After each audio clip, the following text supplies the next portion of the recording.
नमस्कार, आप देख रहे हैं एवन उत्तराखंड और मैं हूं आपके साथ आयुषी गुप्ता। बुलेटिन की शुरुआत करेंगे इस वक्त की हेडलाइंस के साथ।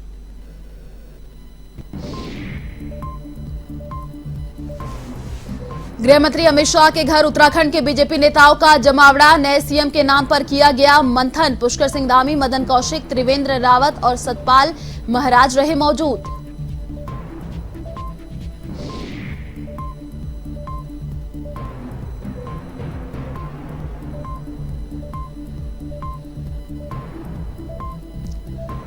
उत्तराखंड में सीएम फेस पर सस्पेंस जारी, लेकिन कल 11 बजे सभी एमएलए लेंगे शपथ और शाम 4 बजे बीजेपी विधायक दल की बैठक।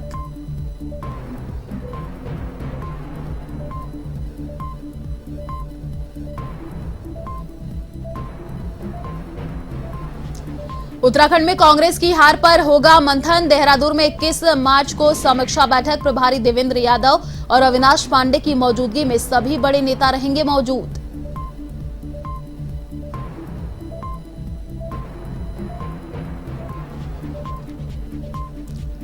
पूर्व मुख्यमंत्री हरीश रावत ने बीजेपी पर साधा निशाना। कहा, पूरे 5 साल के लिए उत्तराखंड को सीएम दे बीजेपी। तो द कश्मीर फाइल्स को लेकर रावत ने सियासत न करने की दी हिदायत।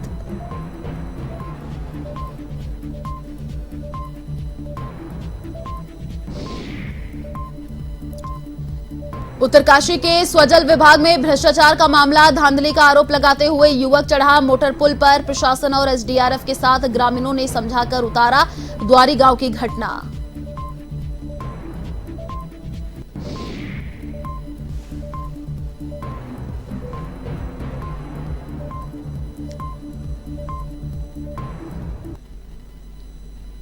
और अब खबरें विस्तार से। उत्तराखंड के मुख्यमंत्री के नाम पर आज मुहर लग सकती है। गृह मंत्री अमित शाह के घर बीजेपी प्रमुख जेपी नड्डा, राज्य के कार्यवाहक सीएम पुष्कर सिंह धामी और पूर्व सीएम त्रिवेंद्र रावत पहुंचे। बैठक में बीएल संतोष भी मौजूद रहे। इसके अलावा बीजेपी प्रदेश अध्यक्ष मदन कौशिक भी बैठक में मौजूद रहे। गृह मंत्री की यहां बैठक शुरू होने के पहले कार्यवाहक सीएम पुष्कर सिंह धामी का बयान सामने आया। उन्होंने कहा कि जनता ने बहुमत और स्पष्ट जनादेश है। पार्टी आलाकमान सरकार बनाने की तैयारी कर रही है। सीएम का चेहरा कौन होगा ये पार्टी तय करेगी।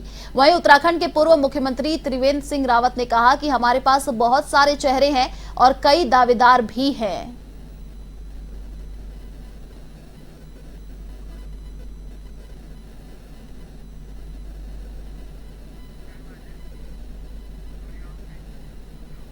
उत्तराखंड में विधानसभा चुनाव परिणाम घोषित होने और 2/3 बहुमत हासिल करने के बाद भी भाजपा में मुख्यमंत्री पद को लेकर उठापटक जारी है। साथ ही जीते हुए विधायक भी लगातार मुख्यमंत्री पद के लिए अपनी दावेदारी पेश कर रहे हैं। तो वही पार्टी हाईकमान अभी भी मुख्यमंत्री को लेकर असमंजस में है।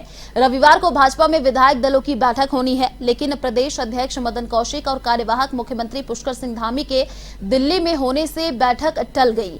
आपको बता दें कि सीएम का नाम तय करने के लिए पर्यवेक्षक रक्षा मंत्री राजनाथ सिंह और विदेश राज्य मंत्री मीनाक्षी जोशी बनाए गए। उसके बाद मुख्यमंत्री पद का चेहरा घोषित किया जाएगा। आपको बता दें कि विधानसभा परिणाम घोषित होने के 9 दिन बाद भी अभी तक मुख्यमंत्री को लेकर संशय बरकरार है। वहीं भाजपा प्रवक्ता रविंद्र गुजरान ने कहा कि शीर्ष नेतृत्व सही समय पर सारे विधायकों की राय और सुझाव के बाद जल्द ही मुख्यमंत्री का चेहरा घोषित करेगा। दुविधा कुछ नहीं है। आप थोड़ा सा यह हम समझाने की कोशिश करते हैं कि 4 राज्यों में पुनः भाजपा को जनता का आशीर्वाद मिला है। तो 4 राज्यों में से हमको तैयारियां करनी है। उत्तर प्रदेश इतना विशाल प्रदेश है, ठीक हो गया। कैसे और बेहतर संतुलन साध कर सभी वर्गों को, युवाओं से महिलाओं से जाति संप्रदाय सभी वर्गों को अच्छा प्रतिनिधित्व दे सकें, थोड़ा ये दिक्कत है। परंपराओं का जो अपना नक्षत्र हैं, शुभ मुहूर्त क्या हैं, उसका भी विशेष ख्याल रखते हैं। और उत्तराखंड तो वैसे ही देवभूमि है, आध्यात्म की भूमि है और यहाँ विशेष जो है परंपराओं का जो शुभ मुहूर्त, इसका ध्यान रखना पड़ता है। होलाष्टक समाप्त हो गया है। अब होलाष्टक के समाप्त होने के बाद शुभ मुहूर्त में ही विधायक दल के नेता का चयन हो, शपथ हो, सरकार के मंत्रीगणों की शपथ हो, माननीय विधायकों की शपथ हो। तो इसी के कारण थोड़ा विलंब जरूर हुआ है, अन्यथा कोई समस्या नहीं। और इसी खबर पर अधिक जानकारी के लिए संवाददाता यशराज आनंद हमारे साथ फोन लाइन पर जुड़ चुके हैं देहरादून से। जी यशराज, देखिए उत्तराखंड में सीएम फेस का चेहरा कौन होगा, इसको लेकर अभी भी भाजपा में असमंजस जारी है। लगातार उत्तराखंड से लेकर के दिल्ली तक बैठकें हो रही हैं और अमित शाह भी बैठक ले रहे हैं। कल भी अहम बैठक होनी है, क्या कुछ अभी जानकारी मिल पा रही है? बिल्कुल, 9 दिन उत्तराखंड विधानसभा चुनाव का परिणाम घोषित होने को हो गया, लेकिन अभी तक मुख्यमंत्री पद के लिए भाजपा में माथापच्ची जारी है। जी, मुख्यमंत्री नाम को लेकर अभी भी सस्पेंस बना हुआ है। कार्यवाहक मुख्यमंत्री के तौर पर पुष्कर सिंह धामी ही काम कर रहे हैं। तो वहीं पर आज रविवार को विधायक दल की बैठक होनी थी, लेकिन कल रात में पुष्कर सिंह धामी और भाजपा प्रदेश अध्यक्ष मदन कौशिक को दिल्ली बुला लिया गया। दिल्ली रवाना होने के बाद यह मीटिंग चल गई। विधायकों के साथ एक मीटिंग होनी थी, जिसमें यह चर्चा चलना था कि विधायक दल का मुखिया कौन होगा, यानी कि मुख्यमंत्री कौन बनेंगे। लेकिन पुष्कर सिंह धामी और मदन कौशिक के दिल्ली जाने कूच करने के बाद यह की बैठक जो है यह कल शाम में आयोजित की जाएगी। मैं आपको बताना चाह रहा हूँ कि आज मुख्यमंत्री पुष्कर सिंह धामी, मदन कौशिक में ये तीनों गृह मंत्री अमित शाह के आवास पर बैठक चली इन तीनों की। और बैठक के बाद जब मुख्यमंत्री पुष्कर सिंह धामी और प्रदेश अध्यक्ष मदन कौशिक जब बाहर निकले, तो मदन कौशिक ने बयान जारी किया कि मुख्यमंत्री पद का चेहरा तो घोषित कर दिया गया है, लेकिन अभी उसे बताया नहीं जाएगा। और साथ ही साथ उन्होंने कहा कि कल देहरादून में विधायक दलों की बैठक होगी, उसके बाद ही मुख्यमंत्री पद का चेहरा बना दिया जाएगा। लेकिन साथ ही साथ मैं आपको बताना चाह रहा हूँ कि कल उत्तराखंड के विधायकों को शपथ दिलाई जाएगी। प्रोटेस्टेंट स्पीकर बंशीधर भगत कल उत्तराखंड के विधायकों को शपथ दिलाएंगे और उसके बाद ही यह डिसीजन होगा कल शाम में कि मुख्यमंत्री पद का चेहरा कौन होंगे। क्योंकि पहले रमेश पोखरियाल निशंक के घर पर यह बैठक चली, उसके बाद अमित शाह के घर पर यह बैठक चल रही थी। अमित शाह के घर पर जब बैठक समाप्त हुई, तभी मदन कौशिक ने यह बताया कि दल की नेता का तो चयन हो चुका है, लेकिन इसके नाम अभी सार्वजनिक नहीं किए जाएंगे। जी, शुक्रिया यशराज तमाम जानकारी साझा करने के लिए। उत्तराखंड विधानसभा चुनाव को लेकर कांग्रेस 21 मार्च को मंथन करेगी। इस बैठक में प्रदेश प्रभारी देवेंद्र यादव और राष्ट्रीय महासचिव अविनाश पांडे राज्य के नेताओं के साथ हार के कारणों की समीक्षा करेंगे। आपको बता दें कि विधानसभा चुनाव में कांग्रेस को हार का मुंह देखना पड़ा था। उत्तराखंड में कांग्रेस को 19 सीटों पर ही संतुष्ट होना पड़ा था। इस दौरान कांग्रेस के पूर्व सीएम हरीश रावत सहित प्रदेश अध्यक्ष गणेश गोदियाल भी चुनाव हार गए थे। प्रदेश में कांग्रेस की हार के बाद नेता प्रतिपक्ष की कुर्सी पर सियासी घमासान मचा हुआ है।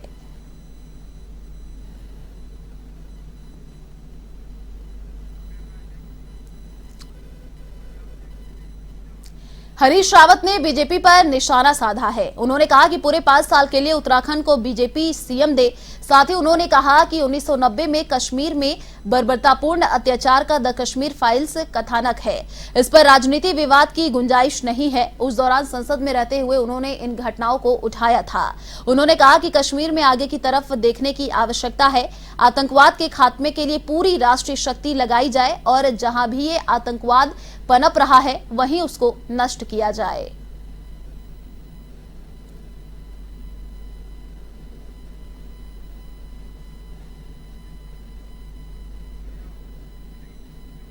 उत्तराखंड में प्रचंड बहुमत के बाद भारतीय जनता पार्टी अभी तक मुख्यमंत्री पद के उम्मीदवार को लेकर अंतिम निर्णय नहीं कर पाई है। ऐसे में कांग्रेस ने भाजपा पर सवाल खड़े करने शुरू कर दिए हैं। निवर्तमान नेता प्रतिपक्ष प्रीतम सिंह ने कहा कि मुख्यमंत्री भाजपा किसे चुनती है यह उनका आंतरिक मामला है, लेकिन प्रदेश की जनता ने उनको बहुमत दिया है। ऐसे में उनकी अपेक्षा है कि भाजपा ने जो वायदे चुनाव के दौरान किए हैं उन वादों को भाजपा सरकार पूरा करे।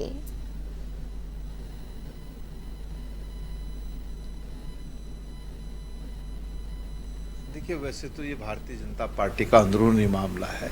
वो किसे मुख्यमंत्री बनाते हैं, किसे नहीं बनाते हैं, वहाँ एक दावेदार है या 100 दावेदार हैं, हमको इससे कोई सरोकार नहीं है। लेकिन उत्तराखंड के लोगों ने भारतीय जनता पार्टी को प्रचंड बहुमत से सरकार बनाने का अवसर दिया है, तो हम सरकार से जरूर ये अपेक्षा करते हैं कि जो वादे उन्होंने उत्तराखंड के लोगों से किए हैं उन वादों को वो पूरा करने का काम करें।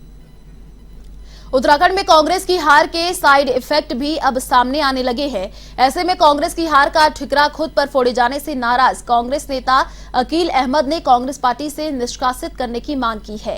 उत्तराखंड में पुलिस वीवी की मांग करने के बाद अकील अहमद सुर्खियों में आए हैं। विधानसभा चुनाव के दौरान कांग्रेस के उन्हें प्रदेश उपाध्यक्ष बनाया था। ऐसा कहा जा रहा है कि विधानसभा चुनाव में कांग्रेस की हार का ठीकरा अकील अहमद पर फोड़े जाने से वह पार्टी से काफी नाराज है। उन्होंने कहा कि अगर उनके निष्कासन से पार्टी को संजीवनी मिलती है तो वह निष्कासन के लिए तैयार है।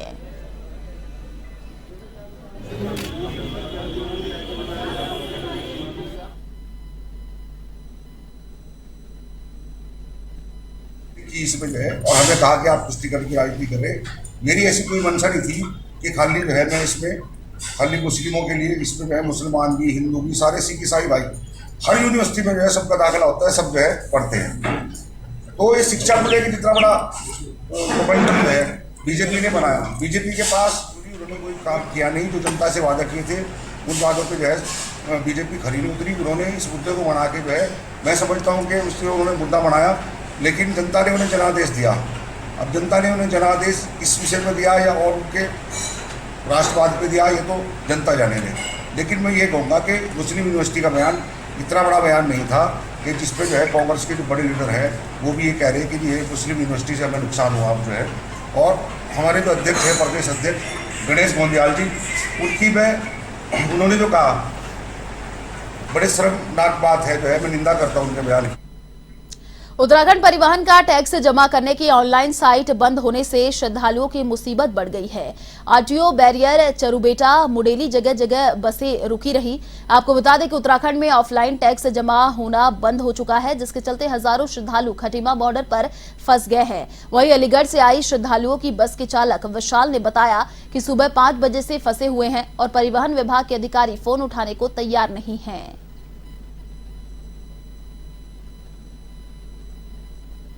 आए हुए हैं, रात को 5 बजे से काफ़ी परेशान हैं। यहाँ से परमिट ना कटने के कारण पूरी रात हो गई हमें बैठे बैठे। अभी तक आने जाने की व्यवस्था कुछ भी नहीं हो पा रही है हमारी। परमिट कट जाए तो हमारे यहाँ खुद की गाड़ी खड़ी हुई है, आगे जाएं ताकि हम भी दर्शन कर पाएँ। खबर उत्तरकाशी से, जहां जनपद के भटवाड़ी ब्लॉक के द्वारी नटिन मोटर मार्ग पर बने मोटर पुल पर एक युवक चढ़ गया। इसके बाद द्वारी गांव के इस युवक ने लगभग 300 फीट ऊंचे मोटर पुल के कूदने की धमकी जिला प्रशासन को दी। इसके बाद काफी मशक्कत के बाद उसे पुल से उतारा गया। इससे पहले इसकी सूचना जब द्वारी और निटिन गांव के ग्रामीणों को मिली तो ग्रामीण तत्काल रस्सी लेकर मौके पर पहुंचे और युवक से पुल से नहीं कूदने का आग्रह किया। साथ ही ग्रामीणों ने जिला प्रशासन और पुलिस को सूचना दी। तत्काल एसडीआरएफ की टीम भी पहुंची और युवक को पुल से नीचे उतारने को कहा। समझाइश के बाद उसे पुल से उतारा गया। दरअसल युवक जनपद के स्वजल विभाग में हो रहे कार्यों में धांधली से नाराज है और उसने स्वजल विभाग पर भ्रष्टाचार का आरोप लगाया है। साथ ही इसको लेकर एक आरटीआई भी लगा रखी है, लेकिन उसे अभी तक कोई सूचना विभाग ने नहीं दी। फोन बंद कर दे भाई, इधर हो रहा भाई। अभी यहाँ पर हम द्वारी नटीन मोटर मार्ग के ऊपर जो पुल बना है, ब्रिज, जिसकी हाइट लगभग 300 फुट गहरा है ये है। और हमारे द्वारी गांव का एक लड़का है सचिंद्र रावत, जो कि पुल पे चढ़ा है आज सुबह। और पुल पे चढ़ने के बाद उसने अपने ग्रामीणों को फ़ोन किया, हम लोगों को फ़ोन किया, और इनका कहना है कि इन्होंने स्वजल विभाग से सूचना मांगी है कुछ, और उस बारे में इन्होंने बहुत निवेदन किया है विभाग को, लेकिन विभाग ने इनकी बात नहीं सुनी है, और जिस वजह से ये मजबूर होकर के पुल पर चढ़े हैं। तो अभी इस संबंध में डिस्ट्रिक्ट मजिस्ट्रेट साहब से बात हुई है और डीएम साहब ने तुरंत जो है हमारी बात को सुना और एसडीएम साहब उत्तरकाशी से चल चुके हैं। तब तक हम लोग निवेदन कर रहे हैं भाई से कि आप थोड़ा रुके रहें। एसडीएम साहब, डीएम साहब आपकी बात को सुनेंगे और जो भी आपकी मांगे होंगी उन पर तुरंत विचार किया। पालिका डोईवाला इलाके में सोंग नदी में कचरा डालने का मामला सामने आया है। मौके पर पहुंचे सफाई निरीक्षक सचिन रावत ने कचरे से भरी पिकअप को और कचरा डालने वालों को पकड़ा है। साथ ही 5000 रुपए का चालान भी काटा गया। निरीक्षक ने इन लोगों को नदी में कचरा नहीं डालने की हिदायत दी और कहा कि कचरा नगर पालिका के डंपिंग ग्राउंड में ही डाले जाने की अपील की।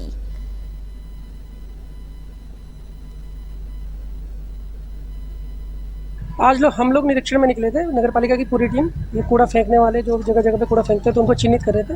उसी क्रम में अभी डोईवाला पुल से गुजरते हुए गाड़ी हम लोगों को कच्चे पुल पे दिखाई दी, तो हम लोगों ने इसको मौके पे पकड़ा, इसके अंदर कूड़ा था जिसको ये कूड़ा नदी में डालने का प्रयास कर रहा था।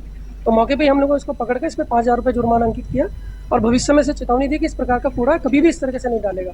और साथ ही हमारे द्वारा निरंतर जगह जगह एंटी लिटरिंग एक्ट के मैसेज लगाए जा रहे हैं, लोगों को जागरूक किया जा रहा है कि कूड़ा वो नगर पालिका की गाड़ी को दें और नगर पालिका के डस्टबिन में डालें। क्या बताया गया चालक द्वारा, कहाँ से लाया जाए? इनके द्वारा हमें अवगत कराया गया है कि ये किसी कैंटीन का कूड़ा है और जोलीग्रांड, हिमालयन जोलीग्रांड का नाम इनके द्वारा लिया गया है। हमारे द्वारा भी उनको जल्दी एक लेटर पत्र भिजवाया जाएगा ताकि वो अपना कूड़ा सही जगह निस्तारित करवाएं। सितारगंज में रक्तदान समिति द्वारा किसान आंदोलन में शहीद हुए किसानों के सम्मान में रक्तदान शिविर का आयोजन किया गया, जिसमें भारतीय किसान यूनियन चढ़ूनी के राष्ट्रीय अध्यक्ष गुरनाम सिंह चढ़ूनी शामिल हुए और रक्तदान शिविर का फीता काटकर शुभारंभ किया।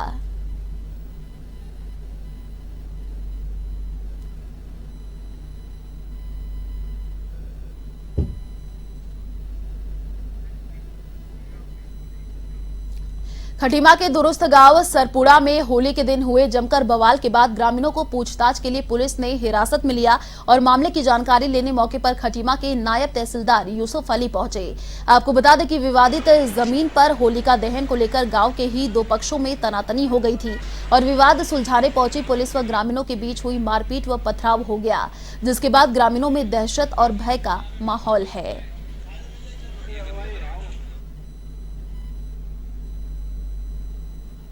पुलिस वाले आए, मेरे पति को ऐसे कॉलर पकड़ के खींचते लेके चले गए और मैं वहाँ पे बैठी थी। मैं कह रही सर क्यों ले जा रहा है, वो तो सुबह से सो रहे हैं, उन्हें सुबह दारू ड्रिंक कर रखी थी तो वो सुबह सो रहे थे, तो कहते चलने लायक थे ही नहीं, वो घूमने जाते, विवाद में नहीं गए वो।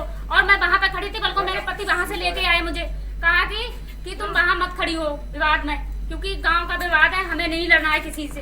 सर ऐसी बात है, यहाँ के सब राजपूत है, हम जो सक्सेना लोग हैं, जो लोग नहीं जा रहे हैं उनको भी ले गए, जितने करा है वो सब बचे हुए हैं। ऐसा चक्कर है यहाँ पे। अच्छा क्या मामला था? मामला ऐसा सर, जो दरोगा सर थे उन्होंने पहले कहा कि किसी पे हाथ नहीं चलाएगा कोई। सुबह से आए हुए थे, सारे लोग थे यहाँ पे, बातचीत हो रही थी, होलिका दहन किया, आराम से सब काम हुआ। फिर अचानक ऐसा हुआ कि एक दूसरे को पत्थर जला लेने लगे। सरपुड़ा ग्राउंड और उसमें होलिका दहन को लेकर कुछ लोगों का बहिष्कार करने को लेकर के विवाद हुआ और इस विवाद के तहत पुलिस जो कि मौके पर थी उसके द्वारा सबको समझाया गया और काफ़ी समझाने के दौरान उन लोगों ने क्योंकि काफ़ी लोग उस नशे में भी थे तो उन लोगों ने पुलिस पर पथराव कर दिया और उस पथराव के दौरान पुलिस की हमारी कुछ गाड़ियाँ थी जिनको नुकसान पहुँचा है और साथ में जो कुछ पुलिसकर्मी हैं उनको चोट भी लगी। इस पर हम मुकदमा पंजीकृत हो रहा है और कुछ लोगों को पूछताछ के लिए इसमें उठाया गया। सर अभी कम से कम 2-3 लोग उसमें घायल हैं। सर ये उसमें कुछ जमीनी विवाद भी है, पहले से संज्ञान में आ रहा है, तो अभी आगे उसमें देखेंगे हम इसमें 33 में की क्या चीज़ निकल कर गया। जैसे जैसे उत्तराखंड में गर्मी बढ़ रही है वैसे वैसे वीकेंड पर गंगा में राफ्टिंग करने वाले पर्यटकों की संख्या बढ़ती हुई दिखाई दे रही है। रविवार को भी मुनिकीरेती क्षेत्र में राफ्टिंग करने वाले हजारों पर्यटक पहुंचे। इस दौरान गंगा में रंग बिरंगी राफ्टिंग का लुत्फ भी पर्यटकों ने जमकर उठाया। शिवपुरी से लेकर मुनिकीरेती तक गंगा रंग बिरंगी राफ्टिंग से घिरी हुई नजर आई।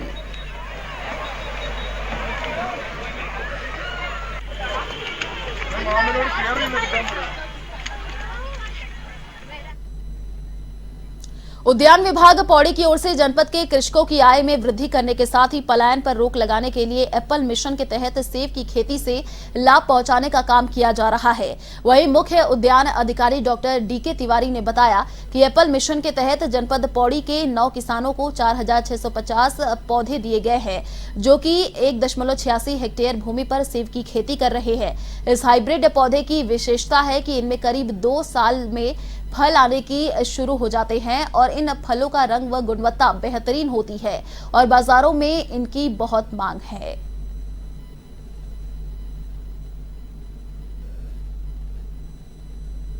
एक नई तकनीकी नया तरीका, नए प्रकार के रूट स्टॉक को हाई डेंसिटी प्लांटेशन के अंतर्गत एप्पल मिशन योजना के अंतर्गत भी 9 किसानों को चयनित किया गया है, जिनके टोटल 1.86 हेक्टेयर ज़मीन पर 4650 पौधे रोपित किए गए हैं। इस सेब की विशेषता ये है कि इसकी रूट बहुत अच्छी होती है, जिसकी वजह से पौधों को भोजन अच्छी तरह मिलता है और इनके जो फल आते हैं उनकी गुणवत्ता, उनका रंग बहुत बेहतर होने की वजह से बाज़ार में अच्छा रेट प्राप्त होता है। साथ ही साथ ये जल्दी फल देते हैं और 2 साल में लगभग फलत में आ जाते हैं, जिसकी वजह से किसान को शीघ्र आमदनी प्राप्त होने की वजह से इस योजना से पलायन को रोकने में काफ़ी सुविधा प्राप्त होने वाली। फिलहाल इस बुलेटिन में इतना ही। देश और दुनिया की तमाम बड़ी खबरों को देखने के लिए आप देखते रहिए A1 TV।